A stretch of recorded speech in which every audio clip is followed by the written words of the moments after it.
આપ સર્વોને હેતપૂર્વક જય શ્રી સ્વામિનારાયણ।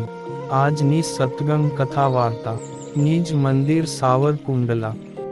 આજની સત્સંગ કથા વાર્તામાં આપણે શ્રીમદ સત્સંગી જીવનની કથા સાંભળશું। અધ્યાય 22। સુવ્રત મુનિ કહે છે કે, હે રાજન, પશ્ચિમ પંચાળ દેશમાં ઉન્મત્ત ગંગા નામે પ્રસિદ્ધ નદી વહે છે। આ નદી મનુષ્યોને પાવન કરનારી છે। એ નદીનું જળ અતિ નિર્મળ છે।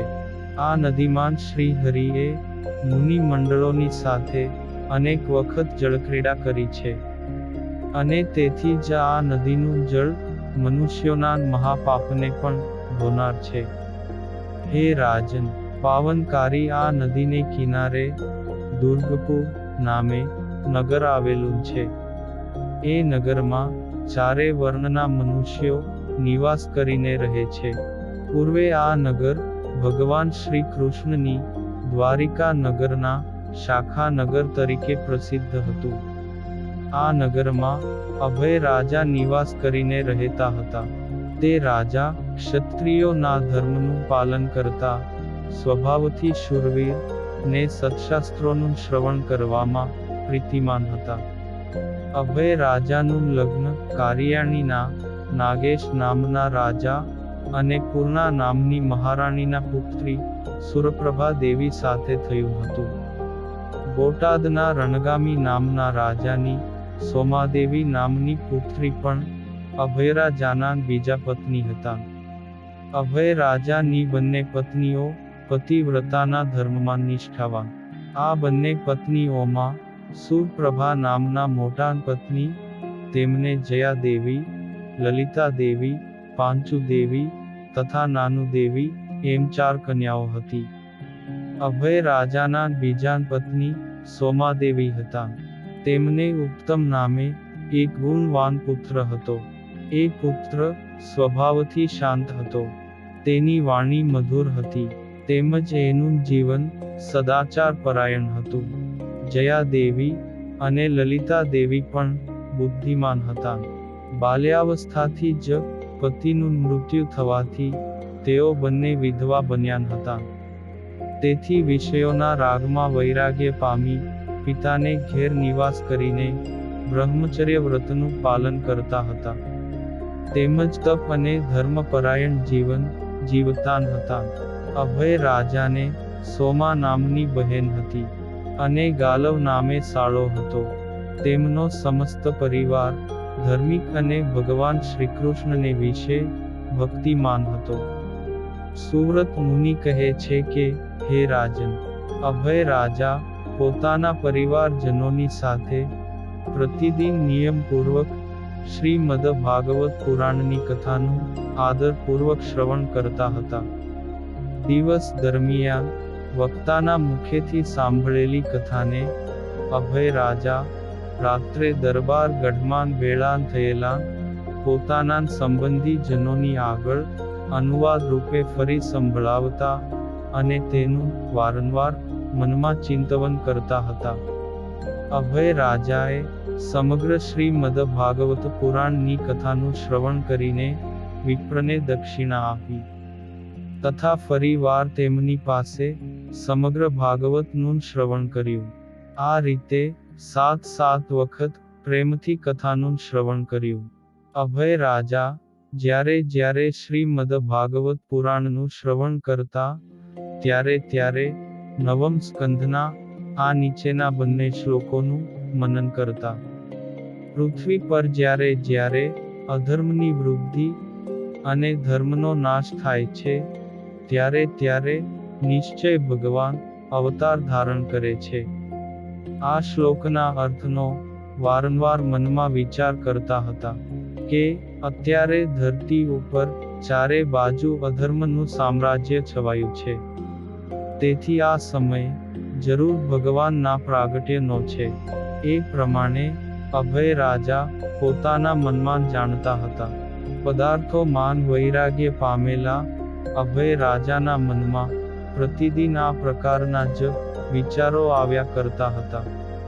એક સમયે અભય રાજાએ શ્રાવણ વદી એકાદશીની તિથિએ મહાઉપચારોથી શાસ્ત્ર વિધિ અનુસાર ભગવાન શ્રી કૃષ્ણનું પૂજન કર્યું।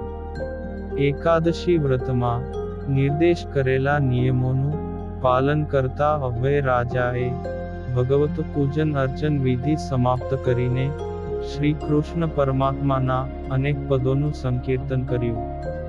અભય રાજા મધ્યાહન સમયે આદરપૂર્વક શ્રીમદ ભગવદ ગીતાનું શ્રવણ કરતા।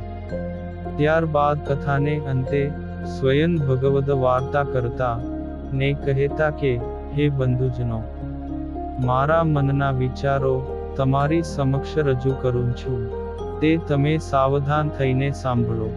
આ લોકમાં ભગવદ ભક્તિથી જ સર્વ મનુષ્યોનું આત્યંતિક કલ્યાણ થાય છે।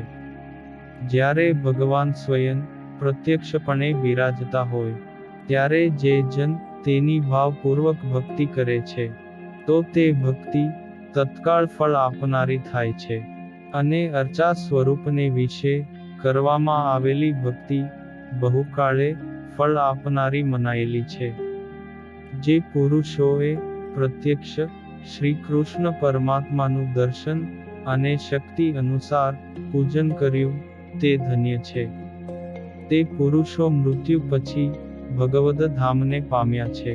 પૃથ્વી પર જ્યારે શ્રી કૃષ્ણ પરમાત્માનો અવતાર થાય છે ત્યારે જ મનુષ્યોને તેમની પ્રત્યક્ષ ભક્તિ શક્ય બને છે, પણ તે સિવાય પ્રત્યક્ષ ભક્તિ અતિશય દુર્લભ છે।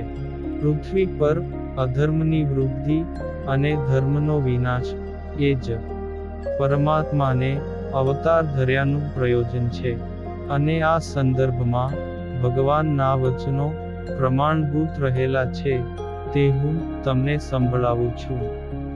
ભગવાન શ્રી કૃષ્ણ કહે છે કે હે અર્જુન, પૃથ્વી પર જ્યારે જ્યારે ધર્મની હાનિ અને અધર્મની વૃદ્ધિ થાય છે ત્યારે ત્યારે હું અવતાર ધારણ કરું છું, ને એકાંતિક સત્પુરુષોના રક્ષણને અર્થે, અધર્મીઓના વિનાશને અર્થે, તેમજ ધર્મના સ્થાપનને અર્થે યુગ યુગને વિશે હું પ્રગટ થાઉં છું।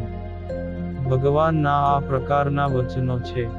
હે બંધુઓ, પૂર્વે કલિયુગના આરંભમાં અધર્મ જ્યારે અતિશય વૃદ્ધિ પામ્યો ત્યારે સ્વયં શ્રી કૃષ્ણ પરમાત્મા વસુદેવ અને દેવકી થકી પ્રગટ થયા, અને તેમણે અધર્મનો આશ્રય કરનારા હજારો અસુરોનો સંહાર કરીને ધરતી ઉપર વર્ણાશ્રમ ધર્મની સ્થાપના કરી। ત્યારબાદ પરીક્ષિત, સહદેવ અને રિપુંજય વગેરે ચંદ્રવંશી રાજાઓ દ્વારા ધર્મ મર્યાદાનું રક્ષણ કર્યું, તથા સૂર્યવંશના બૃહદ્રણ, સુમિત્ર વગેરે રાજાઓએ પોતપોતાની શક્તિ અનુસાર તે મર્યાદાનું રક્ષણ કર્યું।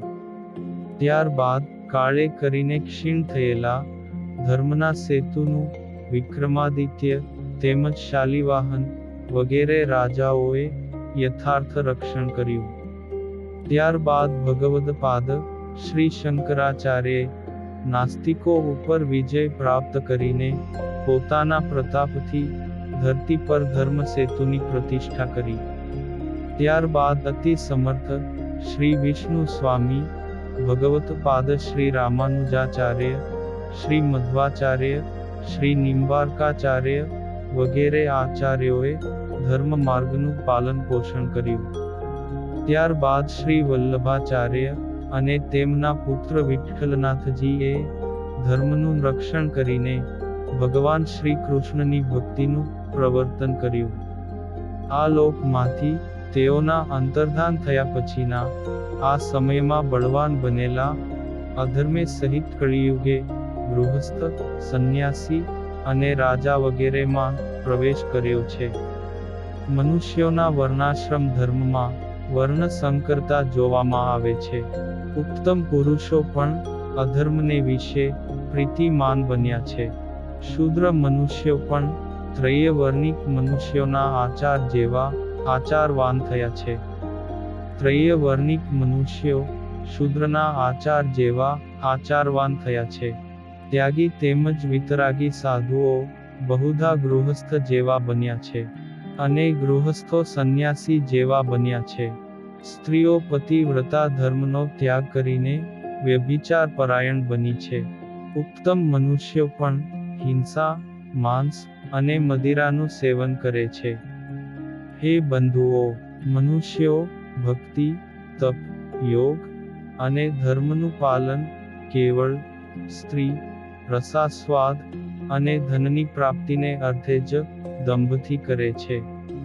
વિધવા સ્ત્રીઓ પર પુરુષોની સાથે હાસ્ય વિનોદ અને વ્યભિચાર કરે છે, તથા રસાસ્વાદને વિશે લોલુપ બનીને નવા નવા વસ્ત્રો પરિધાન કરે છે.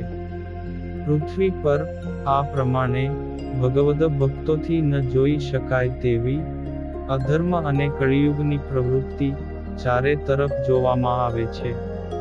તે કારણથી ધર્મ રક્ષાના ધરતલ ભગવાન શ્રી કૃષ્ણના પ્રાગટ્યનો શાસ્ત્રે દર્શાવેલો સમય આવ્યો હોય તેમ મને જણાય છે.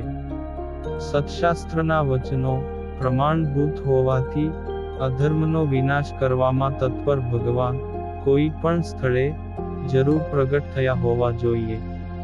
તે ભગવાન આપણને પોતાના જાણીને અધર્મ અને પાખંડ ધર્મથી આપણું રક્ષણ કરે અને કૃપા કરીને પોતાના દર્શન આપે.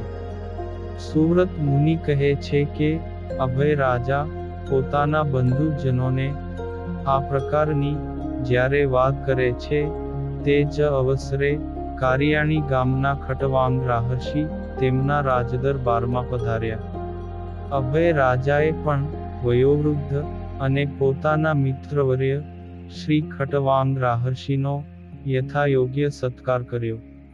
ઇતિ શ્રીમદ સત્સંગી જીવને નારાયણ ચરિત્રે ધર્મશાસ્ત્રે દ્વિતીય પ્રકરણે ગઢપુર અભય રાજાના દરબારમાં ખટવાંગ રાજાનું આગમન થયું તેના નિરૂપણ નામે 22મો અધ્યાય સંપૂર્ણ. અને હવે પછીની કથા વાર્તા આપણે આગળના ભાગમાં સાંભળશું. અત્યારે આપ સર્વોને ભાવથી જય શ્રી સ્વામિનારાયણ.